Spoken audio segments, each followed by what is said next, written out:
एक ऐसा बादशाह था जिसकी फौज इतनी बड़ी थी कि जब वो निकलता था तो शहरों के शहर धूल और धूप में गुम हो जाते थे। उसका घमंड फिरौन से भी ज्यादा था। उसका खजाना कारून से भी ज्यादा भरा हुआ था और उसका नाम सुनकर बड़े बड़े बादशाह डर जाते थे। एक दिन उसने इरादा किया कि वो अल्लाह के घर काबा को मिटा देगा। वो अपनी विशाल सेना लेकर मक्का की ओर बढ़ा।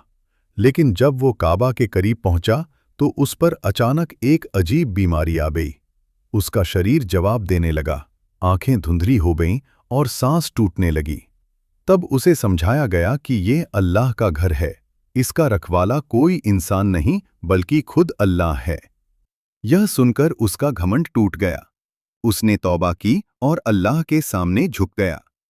वह काबा में दाखिल हुआ, लेकिन बादशाह बनकर नहीं बल्कि एक फकीर बनकर। उसकी आंखों से आंसू बह रहे थे और वह कह रहा था, मैं गलत था, तू सही है। उसने पहली बार काबा पर गिलाफ चढ़ाया और खुद को पूरी तरह बदल लिया। वह ईमान ले आया और लोगों को भी सच्चाई की तरफ बुलाने लगा। लेकिन उसकी कौम ने उसकी बात नहीं मानी। वे फिर भी गुमराही में डूबे रहे। वे बुतों की पूजा करते रहे और अपने घमंड में खोए रहे। धीरे धीरे अल्लाह का अजाब आना शुरू हुआ।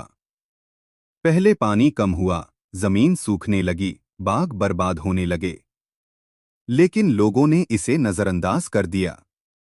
फिर एक दिन अचानक आसमान से पानी बरसा। पहाड़ों से पानी दीवार की तरह उतरा और पूरे शहर को बहा ले गया। महल टूट गए, दौलत खत्म हो गई और पूरी कौम पानी में मिट गई।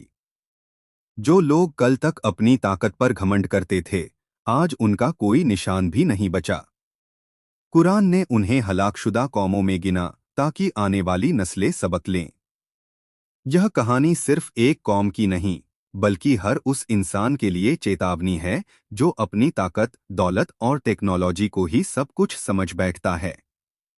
क्योंकि जब अल्लाह का फैसला आता है तो बड़ी से बड़ी ताकत भी मिट्टी बन जाती है।